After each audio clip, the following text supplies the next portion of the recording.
Next up, we have a story about some genuine forward motion on an idea that has been talked about in the abstract for a long time. Decentralized identity. And we have just, I think, about a month ago, an RFP was awarded by the Ethereum Foundation and Ethereum name service to a company called Spruce Systems, which is a spin out of Consensus, or at least some former Consensus workers, to figure out how to use your Ethereum wallet to sign into services across the web. For people who this is significant kind of because people are worried about using Facebook and Google and other centralized services, which often use their login services to gather information about you. And in theory, this sign in with Ethereum could become the root of a decentralized system that would allow you to have more control about what information about yourself you share with a particular service. This is baby steps, early stages, but it is really promising and interesting.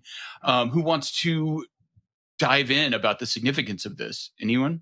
I'll kick it off. Jen wins. Sorry, Naomi. David, I just want to say the article started off very sobering. I mean, you really pointed out what happens to your data and your information when you use these third-party services to log into different accounts.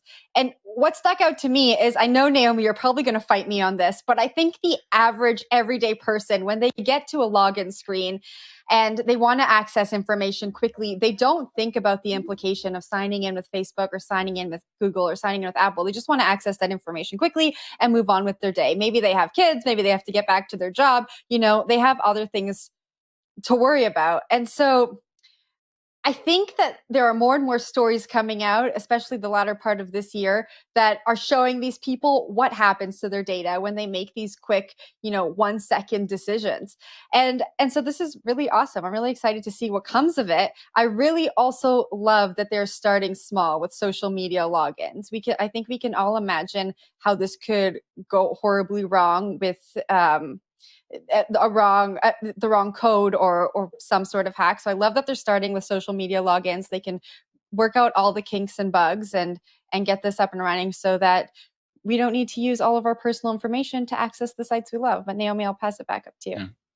Yeah, I will. I'll actually concur with what you're saying, Jen. Not going to fight you. I know I have quite the reputation for fighting people on this show, but I 100% agree. People are looking for the easy way to sign into these services. That's why people rarely create unique logins. They're just going to go with the button that already allows them to automatically enter a site using Facebook or Twitter or Google or whatever else they want to sign in with. So I do think the decentralized identity systems are a really interesting idea. I love the idea that you can choose what information you give out so that you can control your data and just give out certain information so that, your login details don't have to be tied with all this information. If a company doesn't need your birthday, you don't have to give it. If they don't need your home address, you don't have to give it. All of this stuff is information we freely give out. I will just give kind of a disclaimer when we're talking about this data being collected on us. These digital identity systems are not a silver bullet. They are one piece of the puzzle. I think they're a necessary piece, and I think it's important that people stop using things like Facebook to log in. But Facebook has so many other ways to track you online. Don't think that this is going to stop that. There are all kinds of cookies that are following you around on every site you visit. There's web browser fingerprinting that goes on, so people know exactly what plugins are, on your computer. They know exactly how big your browser window is. All of that stuff is used to track you as you move across the internet and say, oh, this is the same person because this is a unique fingerprint. I'm sure that it's very rare to find two people who have the exact same browser set up as anyone else. So this stuff is used to track people. So, digital identity systems, when it comes to decentralized methods of doing this, are not an easy fix. There are so many layers that you have to be focused on when it comes to protecting your privacy, but definitely a step in the right direction. But David, I think I saw your hand go up. Yeah, first of all, thank you. I learned a new scary thing just now, Naomi. I was not familiar with the idea of a browser fingerprint. That is terrifying. Naomi will teach you all the scary things.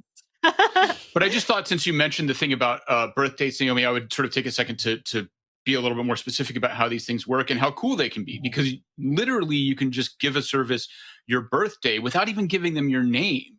And it's a lot of it is theoretical, but you could, for example, take your state issued driver's license, which has a verified birth date on it, put that into some sort of storage system, and then use potentially a zero knowledge proof that would be able to attest to your date of birth without including all of the information on that driver's license. So that's just one very high level rough example. And you can kind of tell that that requires a lot of building out. There's a lot more to be done, but that is the kind of world that they're aiming for.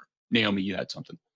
Yeah, I just want to add into what you're saying, David, because zero knowledge proofs are so important and so exciting when it comes to this stuff. Have you guys, all these sites that we have to KYC for, does it make anyone else's hair like stand on end to hand over your driver's license that has your name and your birth date and your home address? And you don't even know how they're storing this stuff. You don't know whether this exchange is encrypting all this information at rest or who has access to it. Like, all of this data is out there. Like, it's incredibly scary how much information we just willingly give out there. And if you emailed that, I recently had an exchange write to me and say, hey, looks like you changed addresses.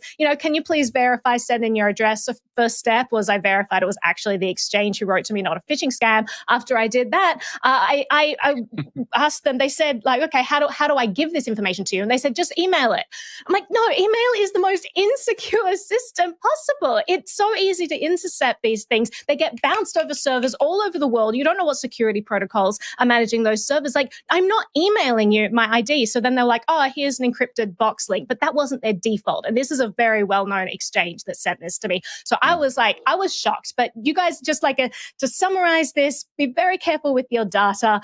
Do not just willingly hand it over to any company that asks it for it. If you have the option, create a unique login for every service you use so those things aren't tied together. And when this stuff comes out, try to use these decentralized identity services. I think they look pretty cool, and we'll definitely be diving into them more on the show.